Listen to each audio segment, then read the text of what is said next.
Thank you very much, Susan.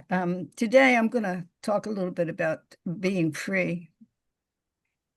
What is freedom really? I'm going to start with a poem I wrote decades ago. I think when I first started feeling the lift from the expansion that ultimately takes place with this journey that we're on.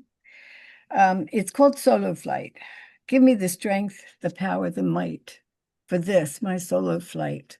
Gliding softly across the ground, whispering wind is the only sound except for my heart beating so madly. God, I'm so scared, but I want this so badly. To soar with the wind, to roar with the ocean, laugh with the breezes if I get the notion. To be rain in the springtime, mist in the fall, and the one part that I love best of all, to be free. Truly, truly, truly, truly free. Please don't desert me or otherwise hurt me. I'm selfish, it's true, but I think you'd be too. That's probably a sin. I never can win. What I'm trying to say is just for a day, pretend you're a human launched into space, awed by the beauty you find in this place. And when you touch down on Earth's outer bound, you're overcome with emotion as you see the ocean caressing the sand in some faraway land with a crimson horizon. As the moon starts revising the day into dark and the song of the lark lulls you to sleep in a place where all this is yours to keep if you're free, truly, truly, truly, truly free. So, over the years, I kept saying to myself, I want to do this and I want to do that, but you know what? I'm going to put that off until, I'm free to work on that, to have some time. And it suddenly occurred to me, free is I can't give up who I am and what I am, and to the people around me and to the things I love and to the people I love. And so, what is free? Is it giving up responsibilities, running off to some strange place in the earth looking for some place or something? Eric Fromm wrote a book called Escape from Freedom. And in it, he said, over time, too much freedom can eventually become its own kind of prison. Real freedom, I have come to understand, is not running away from or running to anyone. It is learning to see things differently.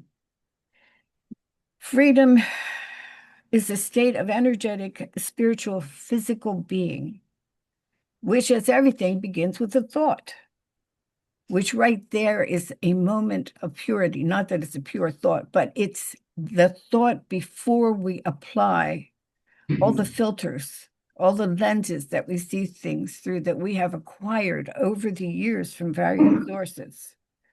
Then that becomes a perception, which then becomes a judgment, which then results in an emotion.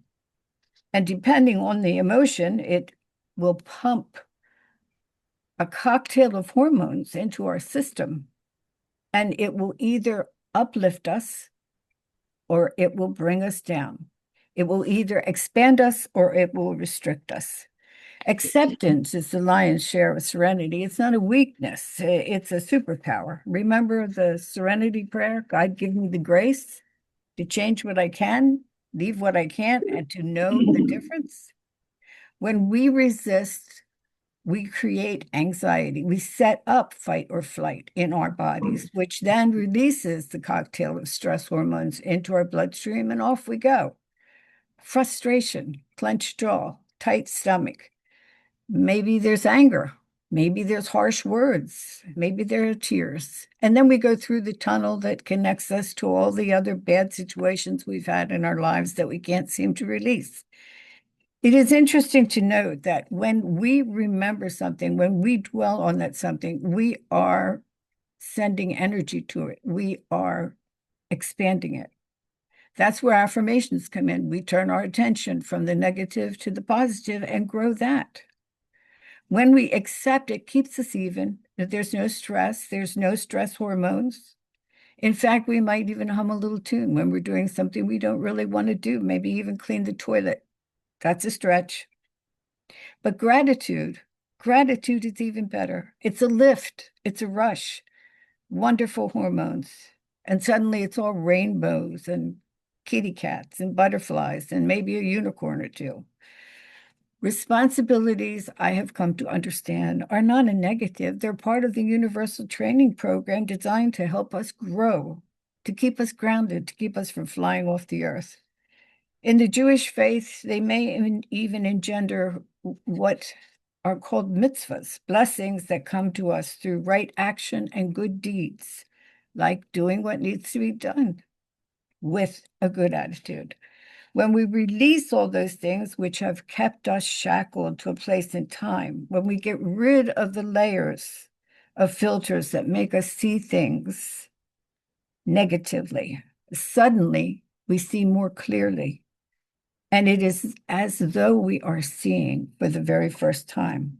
We are awakening. Our perspective is changing. We're moving into a higher and more expanded consciousness, and our frequency is increasing. Over time, we are vibrating at a higher and higher frequency. We are more positive, more radiant, happier, healthier, lighter, more resilient, more buoyant, and free. Truly, truly, truly free. Thank you.